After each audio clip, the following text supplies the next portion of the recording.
मस्ते करो तो आशीर्वाद में भी यही सुनने को मिलता है कि तेरी अच्छी जॉब लग जाए। लेकिन जिसने भी ये सिस्टम बनाया ना, उसको मैं दिल से सलाम करता हूँ। वाह क्या सिस्टम बनाया नौकरी का। ये लोग जिंदगी भर उसी में उलझ कर रह जाते हैं, कभी बाहर ही नहीं निकल पाते, कभी नहीं। जब बच्चा पैदा होता है तब से यही रट लगाया जाता है कि मेरा बेटा डॉक्टर बनेगा, इंजीनियर बनेगा, सरकारी नौकरी करेगा, ये बनेगा वो बनेगा। लेकिन किसी ने कभी कहा ही नहीं कि मेरा बेटा अमीर बनेगा।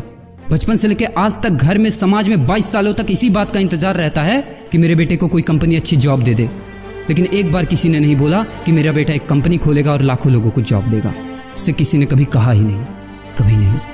तो फिर कैसे कोई अमीर बनेगा यार, जिसको कभी वो माहौल ही नहीं मिला, जिसके दिल में सपनों का वो फूल ही नहीं खिला। समय के तूफान में उस सपने ने कहीं दम तोड़ दिया, जिंदगी के थपेड़े ने वो रास्ता ही मोड़ दिया, दुनिया के ताने के डर से उस सपनों को ही छोड़ दिया। जो कभी सोचा करता था कि माँ मैं भी टाटा बिरला बनूंगा और मैं भी बहुत सारे पैसे कमाऊंगा। क्योंकि तुम्हें तो यही सिखाया गया है ना कि पैसा कमाना आसान नहीं होता।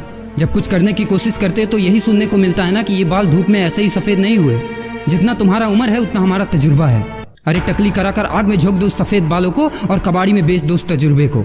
इतना ही तजुर्बा होता ना तो आज वो यहाँ खड़े होकर फ्री की एडवाइस नहीं दे रहे होते, बल्कि किसी मैगजीन और न्यूज़पेपर के फ्रंट पेज पे होते। इतना ही तजुर्बा होता ना तो 20 रुपए किलो टमाटर के लिए पूरे मार्केट में नहीं घूमते कि कहीं 2 रुपए सस्ता मिल जाए, और बस में 12 साल के बच्चे को 5 साल बताकर भाड़ा नहीं कम करवा रहे होते। हा तजुर्बा। वैसे अच्छा मजाक करते हैं लोग।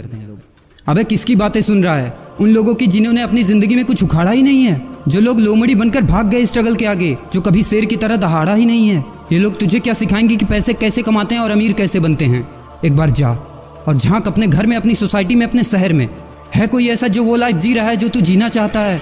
है कोई ऐसा जो उतना पैसा कमा रहा है जितना तू कमाना चाहता है? है कोई ऐसा जो उस कार में घूमता है जिस कार में घूमने का तू सपना देखता है और शायद उसी कार की फोटो तेरे दीवार पे भी लगी हो?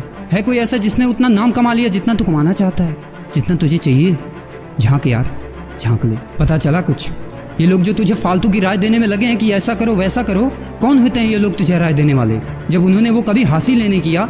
शायद जिंदगी में उतना पैसा कभी देखा ही नहीं, वो कार, वो नाम, वो स्टारडम कभी महसूस ही नहीं किया। वो क्या तुझे बताएंगे कि क्या करना है और क्या नहीं? देख यार, सिंपल सी बात है, अगर तू वो करेगा ना जो सब करते हैं तो तुझे वही मिलेगा जो सबको मिलता है, और अगर तू वो करेगा जो आज तक किसी ने नहीं किया, तुझे वही मिलेगा जो आज तक किसी को नहीं मिला, किसी को भी नहीं। तो देखो सपने तो सोचो बड़ा, किसी की औकात नहीं है जो तुझे रोक सके। किसी के रास्ते पर मत चलो, अपना रास्ता खुद बनाओ और प्रूव कर दो इस नकली दुनिया को कि तुम सही हो और वो गलत। और अपने आप से ये वादा करो कि यार जिंदगी में चाहे कुछ भी हो जाए ना, लेकिन इनके जैसी जिंदगी मेरी नहीं होगी। मैं इस 9 से 5 के खूंटे में बंधने के लिए नहीं पैदा हुआ हूँ। मैं किसी का नौकर बनने के लिए नहीं, बल्कि अपने माँ बाप का राजकुमार और अपनी जिंदगी का राजा बनने के लिए पैदा हुआ हूँ। नहीं जीनी ऐसी लाइफ जहाँ हर कदम पर बहाना करना पड़े। अरे यार, खिलौना बनता ही है टूटने के लिए, बहाना करते हैं लोग कि बेटा खिलौना टूट जाएगा, क्योंकि पैसे नहीं होते, मजबूर होते हैं, जिंदगी के थपेड़े से चूर चूर होते हैं। तो यार पेन उठाओ और लिख दो अपनी कहानी को, लिख डालो। तुम्हारी कोई सीमा नहीं है, तुम तो अनंत हो, यू आर इनफाइनाइट। और लास्ट में एक बात कहना चाहूँगा कि जब तक पढ़ाई का मकसद नौकरी पाना होगा, तब तक समाज में नौकर ही पैदा होंगे, मालिक नहीं।